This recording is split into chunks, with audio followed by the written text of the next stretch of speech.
So I've had this camera for 6 months now, and I think it's time for a review.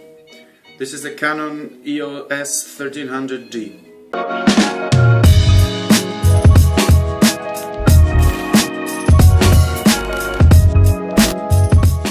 So before we begin the video, I do filmmaking tips and tricks as well as gear review. So we are almost in 200 subscribers, so if you like the content, consider subscribing. Right, the Canon EOS 1300D is an entry DSLR camera.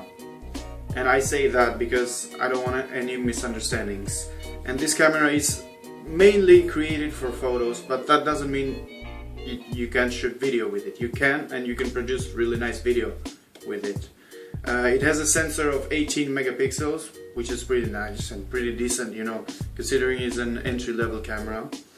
And I'm gonna do this video in two parts. In the first part, I'm gonna talk about the things that I don't like for this camera, and the second part, the things that I like. So let's begin with the things that I don't like. As I said, for photos, the only thing I don't like is the autofocus. It's really noisy and it's really slow, it's really bad. Like, I would recommend to use manual focus if you're doing photos. Also, you don't have a flip out screen, which for some people can be a problem. For me it's not really a problem, but when you're shooting video it is. And also you don't have a mic input, which for me it is a problem, because the camera mic is not that good and the audio is not that good, it's not that clear, and I have to use an external mic or an external recording. The flash is not that, the built-in flash is not that good. I mean, you can still take some pretty nice photos in the dark with it, but I would prefer it to be a little bit stronger than it is. So as you can see, this camera for video, it's not that good. It's really hard to take, especially when I'm vlogging, because I have to press the button for the autofocus, which is not really autofocus because somebody has to press the button and then it can focus on my face. It's really a nightmare. I don't have a flip out screen, I can't see myself, I don't have a mic input. But all that said, it is a good DSLR starting point where you have to learn all those things. You have the interchangeable lenses, you have the full manual control, video and photo, you can change your shutter speed, you can change your ISO, your everything. And it is really nice to start, and you can shoot in a flat picture profile, in a like neutral, not really flat, but still you can color grade in post, you can give it a really nice look that you want. There's good things also from this camera, but it depends where you're coming from. If you already have a DSLR, you wouldn't be looking to this camera, and I don't blame you. But if you are a beginner and you're shooting with something, with a point and shoot or with a mobile even, I would recommend to get one of these, which is really cheap now. In the UK you can find it for 200 or 250 pounds, something like that.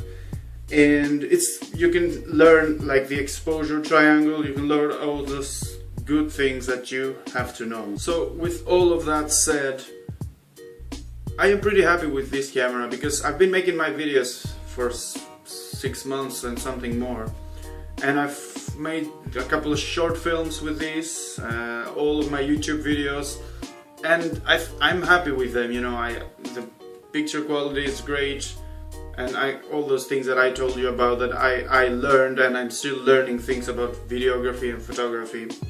So, and I wouldn't be able to do that if I was shooting in my old point and shoot, if you remember, or in my mobile phone. But I was able to learn them with this camera. And as you know, there comes a point where the price of the camera, it doesn't really make it that better, you know, from the starting point. And a good example is Simon from DSLR Guide. If you guys don't know him, or if you're not watching DSLR Guide, you should definitely check him out. He makes all those filmmaking tips and tricks, and he's really a good filmmaker. And he is still shooting in a T3i, which is slightly better camera than this. It's essentially the same sensor. And for me, eventually, I would like to upgrade this one in the future. I would like to get an 80D or something, or even the new mirrorless from Canon. And I've used Canon, I've used Nikon, I don't know how you pronounce it, and I've used Panasonic, and I prefer Canon because I like the color science. I know you've heard this before. I really like the UI, and I really prefer Canon. I haven't used Sony yet. The other thing is, I've seen people shoot with better cameras than this one, more expensive, and I can't see like that their work is way better than me, or my work, or somebody else's work. So there's so many videos, as you know, so many short films and travel videos and all that. And I still believe that if I had a better camera, for example, I don't know, anything, a 1DX or something, I don't think that my videos would get that much better. Because at the end of the day, all comes to how much work and effort you put into it. How much you work on your lighting, how much you work in your composition, in your framing, and all that stuff. And I saw a couple of YouTubers like uploading and with 1DXs and Sony A7S and all that, and I opened their videos and I can tell that they don't really know many things about videography or photography. And that's, for me now, that's what stands out, like the work you put in behind the cameras. Because everybody can buy a really expensive camera and start shooting, capturing things, but videography or filmmaking, if you want to call it that, it's not that, it's all the work behind also. So thank you very much for watching this review.